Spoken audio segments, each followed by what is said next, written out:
Welcome to another edition of the True North Country Comics podcast, dedicated to promote Canadian comic book creators and supporters. I'm John Swinimer. On this episode, I have another interview from Fan Expo 2017, chatting with comic book writer Erik Bitmanis. Erik is a writer from Ottawa and appeared at Fan Expo 2017 to promote his Kickstarter project, Hardwired.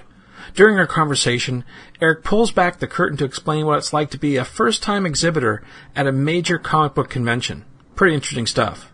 But before I go further, I encourage you to like this podcast on iTunes and definitely check out the TrueNorthCountryComics.com website.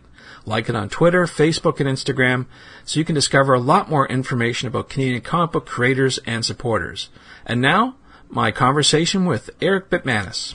Hi everyone, I'm Erik Bitmanis. I'm the writer and co-creator of Hardwired, my own creator-owned series. I got 2 issues here at Fan Expo right now. We have a 3rd one in the pipeline, about halfway through production at the moment. We're a Kickstarter success story. We began about a year and a half ago with our first issue on Kickstarter that was successfully funded. This past April, we had our big print run with the first and second issue that was also successfully funded.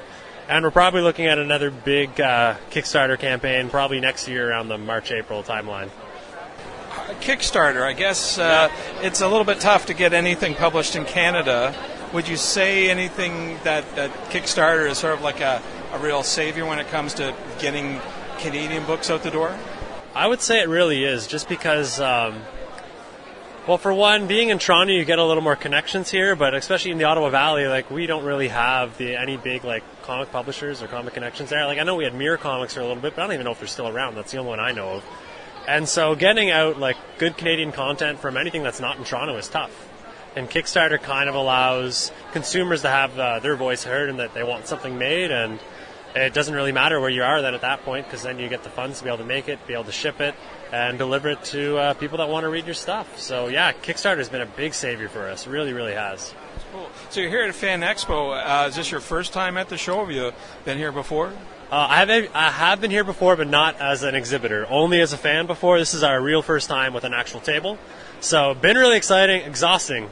To anyone who's looking at coming to Fan Expo, it's exhausting. Your feet really hurt after a while, but yeah. So any insight you could, or insider stuff you could tell us about what it's like to be a first-time exhibitor here as an artist? Oh yeah, for sure. My first thing I discovered was on Thursday is start bringing your own food and snacks, because the line's massive. Same with water. Did that for Friday, so it went a little more smoothly. But mainly just to have a lot of fun. If you're coming as a first-time creator, really try to reach out to the other creators around you. Everyone's kind of doing the same thing. There's some really good books out here in Artist Alley, too. I've met a couple of really great people down just at Blue Banshee Press just down the way. It was really great buddies there. And so, yeah, and support other creators while you're doing it, because we're all in this together, really. That's cool. So what's next for you guys after Fan Expo? What do you have planned for promoting yourself and getting the rest of the titles out the door? Well, the next big thing will be probably in October. I'm going to have a couple visits around the Ottawa Comic Shop area, some signings, some smaller things for people that are in the area that would like to come out and meet us, see what the series is up to. They can do it there. Next big thing in the pipeline will probably be Ottawa Comic Con, actually. That'll be next May. I would love to come to TCAF, but I think the application for it, I might have missed it, so I'll have to get the next year afterwards. But by then, we'll hopefully actually have a trade. So I think having a trade will be even better for TCAF. It's better suited for it. I'm trying to think what else we got going. I think that's it for the pipeline for now. We'll probably be back at Fan Expo next year, so we'll see where that takes us. Yeah. Okay. Thank you. No problem. Thanks to Erik for talking with me. You can discover more about Erik and his project at Erik, E-R-I-K, Bitmanis, BITMANIS.com. And thanks to you for listening to the True North Country Comics podcast. I invite you to subscribe, like, and comment on the podcast, so please send your feedback to truenorthcountrycomics@gmail.com. And thanks again for listening. Come back soon for another episode. Bye for now.